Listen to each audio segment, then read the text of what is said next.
ஓம் ஸ்ரீ பிரித்யங்கரா தேவியே போற்றி போற்றி. நல்லதே நினைப்போம், நல்லதே நடக்கும். சக்தி பிரித்யங்கரா குழந்தைகளுக்கு இந்த தாயின் ஆசீர்வாதம் என்றுமே முழுமையாக கிடைக்கட்டும்.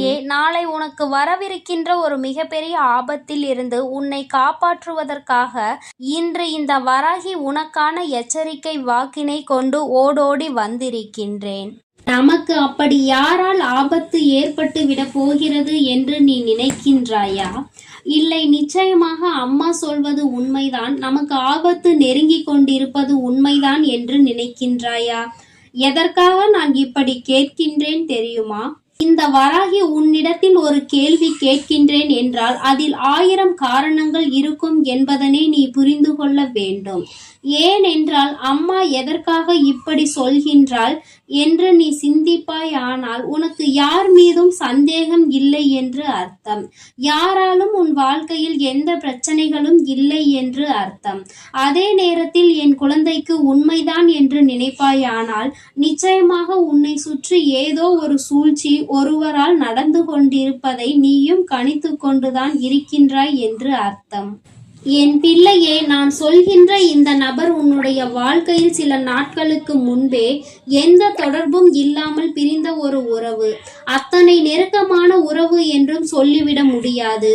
ஆனால் என்னவோ அந்த உறவிற்கு உன்னுடைய வாழ்க்கையை பற்றிய அதிகமான கவலை. என்ன கவலை தெரியுமா? நீ நல்லபடியாக இருந்துவிடக் கூடாது என்பது மட்டும்தான். நன்றாக இருக்க வேண்டும் என்று நினைப்பதற்கு தான் ஆளில்லையே. எல்லோரும் வாழ்க்கையில் கஷ்டப்பட வேண்டும் என்று நினைக்கின்ற மனிதர்கள் தானே சுற்றி சுற்றி வந்து கொண்டிருக்கின்றார்கள். அப்படி இருக்கும் பொழுது என் குழந்தையே, உன்னுடைய வாழ்க்கையில் உனக்கு இத்தனை பெரிய காயத்தை கொடுக்க நினைத்தவர் யாராக இருக்க முடியும்? எத்தனை பேரை பற்றி இப்பொழுது யோசித்து இருப்பாய் என்று ஒருவர் நம்மிடம் தவறாக பேசினாரே, அவராக இருக்குமோ என்று ஒருவர் நம்மை சற்று முறைத்து பார்த்தார்களே, அவர்களாக இருக்குமோ என்று என் பிள்ளை நீண்ட நாட்களுக்கு முன்பு நம் உறவை துண்டித்து சென்றார்களே, அவர்களாக இருக்குமோ என்று நான் உனக்கு இப்பொழுது தெளிவாக சொல்லிவிடுகின்றேன். நான் சொன்ன பிறகு நிச்சயமாக நீ புரிந்து கொள்வாய் அம்மா சொல்ல வந்தது யாரை பற்றியது என்று. என் குழந்தையே, நாளை ஒரு விஷயம் செய்ய போகின்றாய். ஆனால் அந்த விஷயத்தை செய்வதற்கு முன்பாக உனக்குள் ஒரு பதற்றம் இருந்து கொண்டிருக்கின்றது. அது என்ன பதற்றம் என்றால், நம்மால் இந்த விஷயத்தை செய்ய முடியுமா முடியாதா என்று. என் தங்கமே, நாளை மிகவும் கவனமாக நீ பேசிவிட வேண்டும். பேசுகின்ற வார்த்தைகள் எந்த அளவிற்கு கவனம் இருக்க வேண்டும் தெரியுமா? யாரும் உன்னுடைய வார்த்தைகளில் எந்த ஒரு குற்றத்தையும் கண்டுபிடித்து விடக் கூடாது. ஏனென்றால் தினமும் உன்னோடு பயணித்து கொண்டிருக்கின்ற ஒருவர் நாளைய நாளுக்காக எதிர்நோக்கி காத்து கொண்டிருக்கின்றார்கள். நீ எந்த தவறையாவது செய்வாயா? எந்த தவறு உன்னுடைய கவன சிதறலால் நடக்கும், உடனே உன்னை மற்றவர்கள் முன்னிலையில் அவமானப்படுத்திவிட வேண்டும் என்று துடித்து கொண்டிருக்கின்றார். அவர் எதற்காக இப்படி துடிக்கின்றார் தெரியுமா? ஒரு நாள் ஒரு இக்கட்டான சூழ்நிலையில் என் குழந்தையே, அவர்களுக்கு உன்னால் உதவ முடியாமல் போய்விட்டது. உன் மனதிற்குள் உதவக்கூடாது என்ற எண்ணம் இல்லை. ஆனால் அந்த சூழ்நிலை அந்த நேரத்தில் அப்படி மாறிவிட்டது. அதனால் என்னுடைய பிள்ளை, நீ அதை செய்யாமல் விட்டுவிட்டதனால் என்னவோ, அவர்களுக்கு எந்த சூழ்நிலையில் எப்படி ஒரு காரணம் நமக்கு கிடைக்கும், அந்த நேரத்தில் உன்னை அவமானப்படுத்திவிடலாம் என்று துடித்து கொண்டிருக்கின்றார்கள். அவர்கள் உன்னை அவமானப்படுத்த துடிப்பது சாதாரணமாக அல்ல. எந்த அளவிற்கு உன் வாழ்க்கையில் உன்னை கண்ணீர் சிந்த வைக்க முடியுமோ அந்த அளவிற்கு உன்னை கண்ணீர் சிந்த வைத்துவிட வேண்டும் என்றல்லவா அவர் நினைக்கின்றார். என் பிள்ளையே, இந்த காலகட்டம் நீ மிகவும் கவனமாக இருக்க வேண்டிய காலகட்டம். எங்கிருந்து யாரால் ஆபத்து வரும் என்று தெரியாத காலகட்டம் அல்லவா? யாருக்குமே இங்கு யார் மீதும் இரக்கம் வருவதில்லை. எதற்காகவும் விட்டு கொடுத்து செல்ல வேண்டும் என்ற எண்ணம் இருப்பதில்லை. எல்லோருக்கும் சுயநலம், தன்னுடைய சுயநலத்தை மட்டுமே எல்லோரும் எல்லோருக்கும் தன்னுடைய மனதில் வைத்து கொண்டு இருக்கின்றார்கள். இப்படி இருக்கின்ற இந்த நேரத்தில் என்னுடைய பிள்ளை, நீ உன்னுடைய வாழ்க்கையில் இது போன்ற மனிதர்களை எல்லாம் சற்று கவனமாக கையாள வேண்டும். இவர்களை வாழ்க்கையில் இருந்து ஒதுக்கவும் முடியாது, தள்ளி நில் என்று சொல்லிவிடவும் முடியாது. ஏனென்றால் அவர்கள் உன் வாழ்க்கையில் அல்ல, அவர்கள் நீ சொல்கின்ற இடத்தில் உனக்கு தேவையான இடத்தில் இருக்கின்றார்கள். என் குழந்தையே, இவர்கள் என்ன செய்ய நினைத்தாலும் அதை உன்னால் முறியடித்து விட முடியாது. ஆனால் உன்னால் நிச்சயமாக மிகவும் கவனமாக இருக்க முடியும். இவர்களிடத்தில் இருந்து உன்னால் தப்பித்து கொள்ள முடியும். அதற்கு முதலில் உன்னிடத்தில் இருக்க வேண்டியது, எந்த சூழ்நிலையிலும் உண்மையை மட்டும் பேசு. எந்த சூழ்நிலையிலும் யாரிடத்திலும் எந்த விஷயங்களுக்காகவும் பொய் சொல்லி விடாதே. உண்மையாகவும் நேர்மையாகவும் நடந்து கொள். எப்பேற்பட்ட சூழ்நிலையிலும் எப்படி சென்று எப்படி வந்தாலும் எந்த தவறையும் உன்னிடத்தில் கண்டுபிடிக்காதவாறு நீ நடந்து கொள்ள வேண்டும். ஒருபோதும் என் பிள்ளை எதையும் தாண்டி குற்றங்களையும் நீ செய்துவிடக் கூடாது. ஏனென்றால் அவர்கள் உன்னை குற்றம் சுமத்த தயாராக இருப்பார்கள். எல்லாம் உன் பக்கம் சரியாக இருக்கும் பொழுது அதற்கு மேல் யாராலும் உன்னை எதுவும் செய்துவிட முடியாது என்பதை நீயே புரிந்து கொள்வாய். என் தங்கமே, வஞ்சக கூட்டத்திற்கு நடுவே சிக்கிக் கொண்டிருக்கின்றாய்.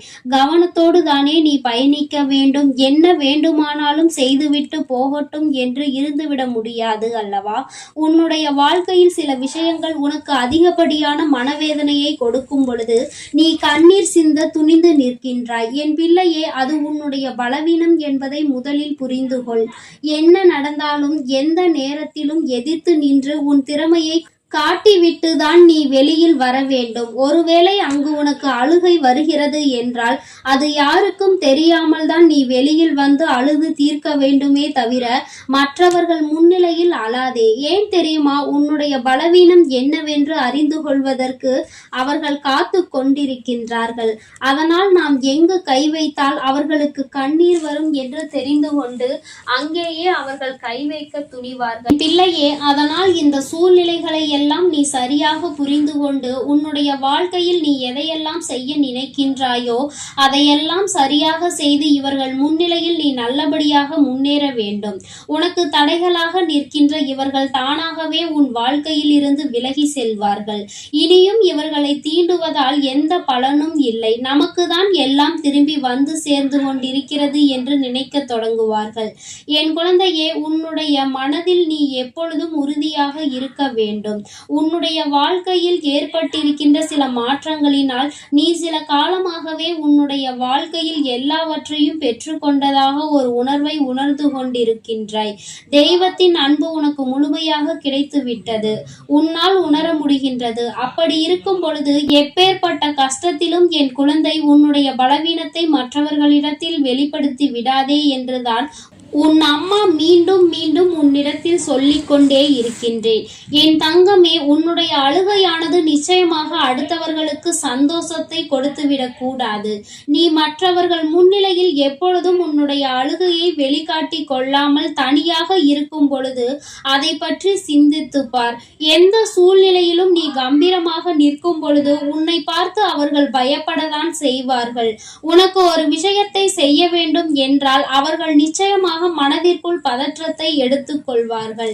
என் தங்கமே, நாளை உன்னை நோக்கி வருகின்ற இந்த ஆபத்தில் இருந்து உன்னை நீ காத்து கொள்ள வேண்டும் என்றால் நீ சுறுசுறுப்பாக இருக்க வேண்டும். எந்த கட்டத்திலும் உன்னுடைய மனதில் இருந்து தேவையில்லாத சிந்தனைகளை வெளியில் வந்துவிடக் கூடாது.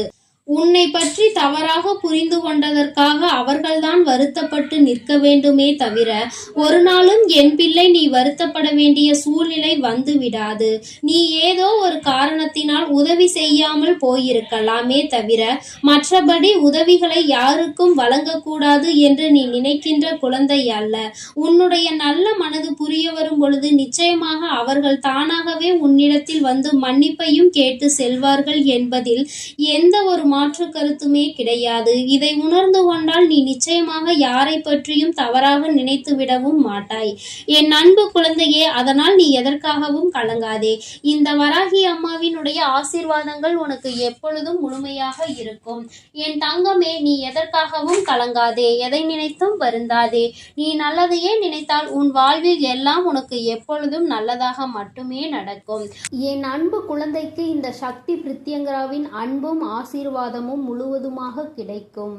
ஓம் ஸ்ரீ பிரித்யங்கரா தேவியே போற்றி போற்றி. ஓம் ஸ்ரீ பிரித்யங்கரா தேவியே போற்றி போற்றி.